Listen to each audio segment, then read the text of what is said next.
Assalamualaikum warahmatullahi wabarakatuh. Sekarang adalah pelajaran fikih. Kemarin kita sudah menghabiskan bab zakat. Sekarang kita masuk ke bab yang kelima, yaitu bab puasa, kitabus shiyam. Sebelumnya tolong minta ke anak-anak untuk membuka kitabnya masing-masing ya, membuka bukunya masing-masing.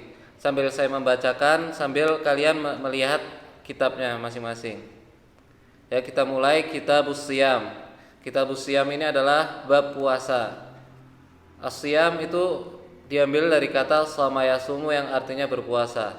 Sedangkan orang yang berpuasa itu bahasa Arabnya adalah shaim.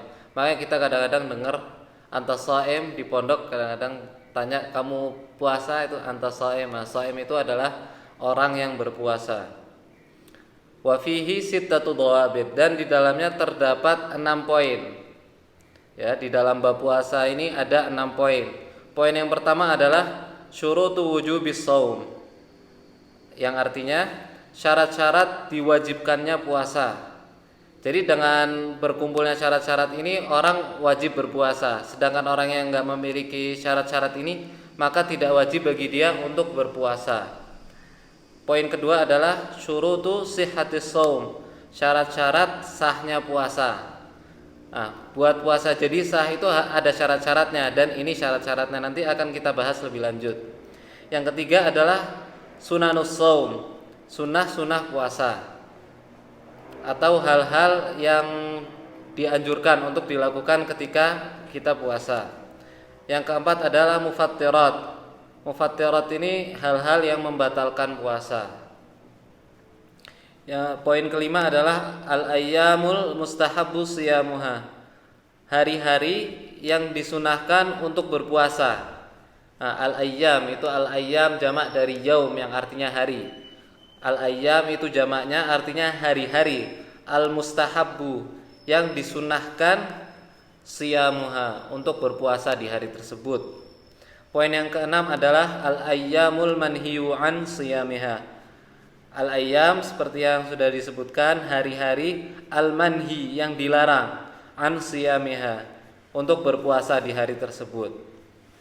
Oke, sekarang kita mulai dari poin yang pertama, yaitu syurutu wujubis shaum sittah.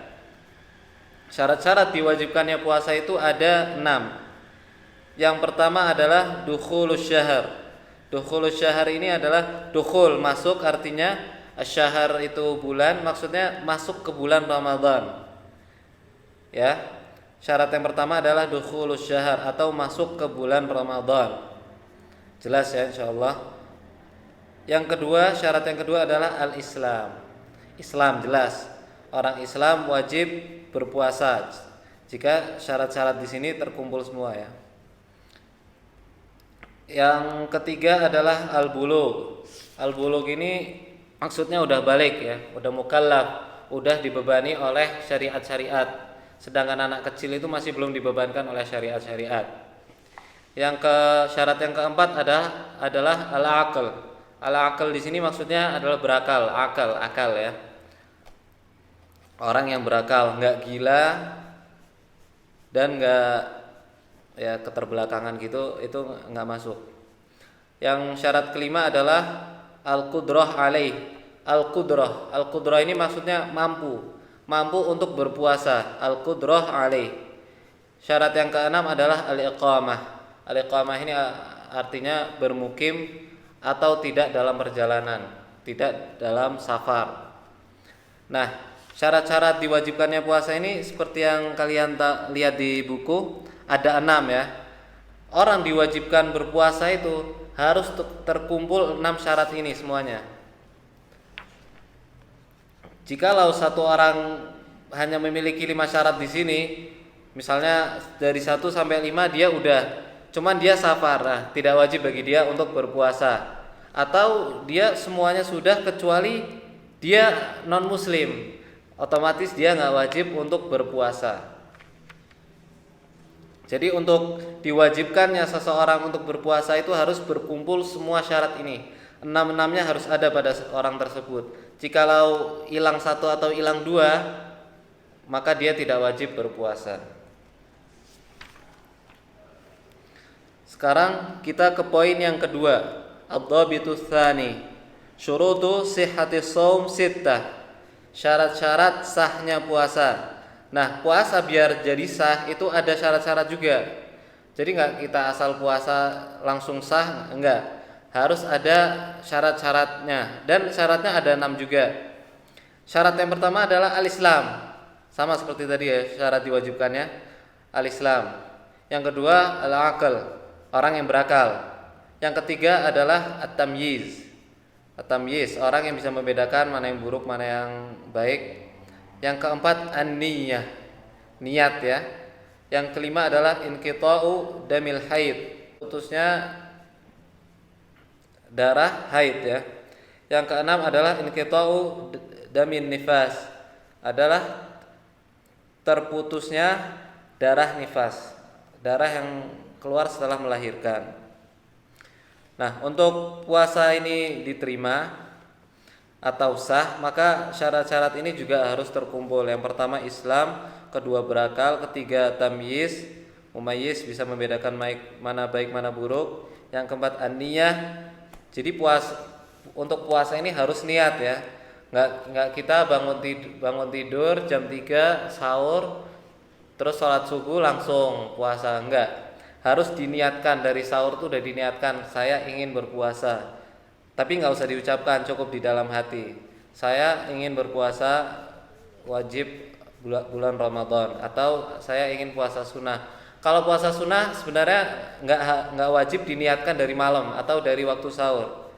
Waktu bangun tidur aja, walaupun dia sebelumnya nggak niat, dia bangun tidur belum makan apa-apa setelah sholat subuh, itu nggak apa-apa. Dia berniat puasa saat itu juga nggak apa-apa. Tapi kalau puasa Ramadan itu harus diniatkan dari waktu sahur, dari waktu sebelum sholat subuh. Untuk puasa sunnah nggak apa-apa, soalnya Rasul juga pernah bangun tidur nggak ada makanan, nggak ada apa, idzan fa'asum au kama qala, maka aku akan berpuasa hari ini. Jadi niatnya setelah bangun tidur. Itu kalau puasa sunnah nggak apa-apa. Kalau puasa wajib baru nggak boleh. Syarat yang kelima, inqita'u damil haid, maksudnya nggak dalam keadaan haid ya. Kalau dalam keadaan haid itu bagi wanita dia nggak wajib puasa dan puasanya nggak sah. Yang keenam inqita'u damin nifas, terputusnya darah nifas. Ya sama seperti darah haid ya. Orang yang lagi haid dan nifas bagi wanita itu tidak sah puasanya.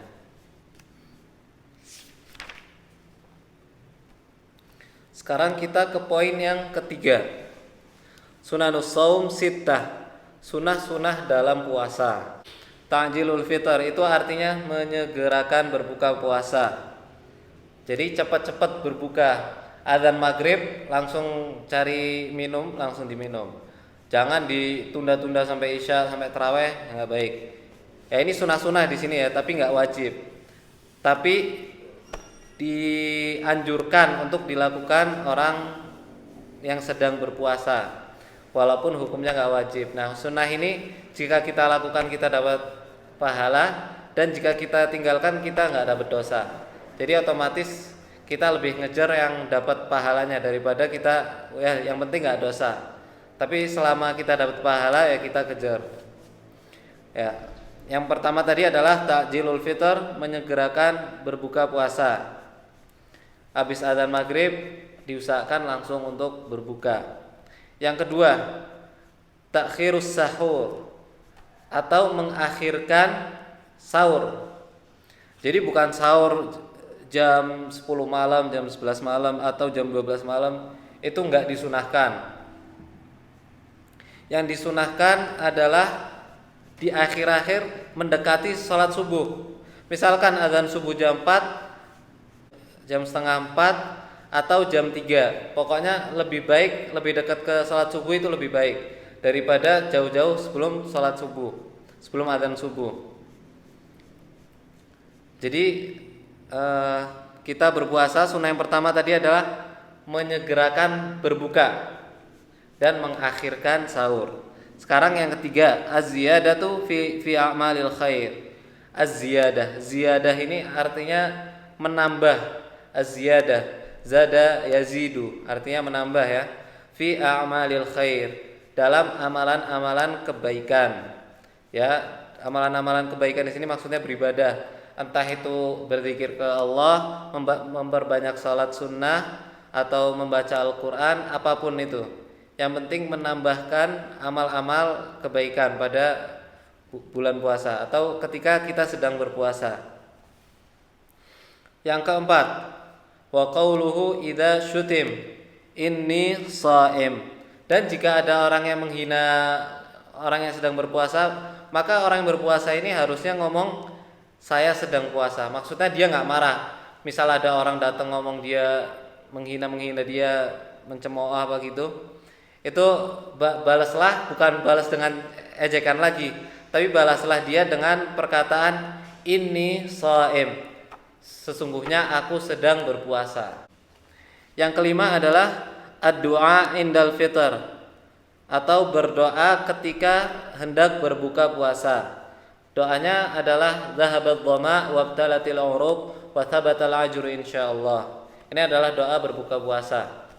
Ya, ana ulang, zahabat dhama wabtalatil uruq wa thabatal ajru insyaallah. Yang keenam, sunnah yang keenam, al-fitru ala rutab fa in udima fatamr fa in udima fama. Berbuka dengan rutab atau kurma muda. Jika tidak ada maka dengan kurma yang udah tua, yang seperti banyak kita lihat di Indonesia ini. Dan jika tidak ada maka dengan air. Nah, ini adalah sunnah-sunnah dalam berpuasa. Mungkin pelajaran kali ini cukup sampai sini aja. Ana harap ke seluruh santri untuk menghafal semua yang ada yang telah kita pelajari barusan. Dari yang pertama adalah syurutu wujubis shaum. Dari syarat-syarat diwajibkannya puasa itu ada 6, itu dihafalkan. Dan poin yang kedua syurutu sihhatis shaum, syarat-syarat disahkannya puasa itu ada 6 juga, tolong dihafal. Dan sunanus shaum sittah, dan sunah-sunah dalam berpuasa ini ada 6 juga. Mohon semuanya dihafal. Dan jika ada yang mau ditanyakan, silahkan hubungi ke nomor pribadi, jangan ke grup ya kalau bisa ya. Kalau bisa saya balas insya Allah. Mungkin cukup di sini pelajaran fikih. Besok kita akan lanjut ke bab setelahnya, yaitu al-mufattiratus sab'ah, atau hal-hal yang membatalkan puasa. Ya, mungkin cukup sampai sini. Syukran, subhanakallahumma wa bihamdika asyhadu an la ilaha illa anta astaghfiruka wa atubu ilaik. Assalamualaikum warahmatullahi wabarakatuh.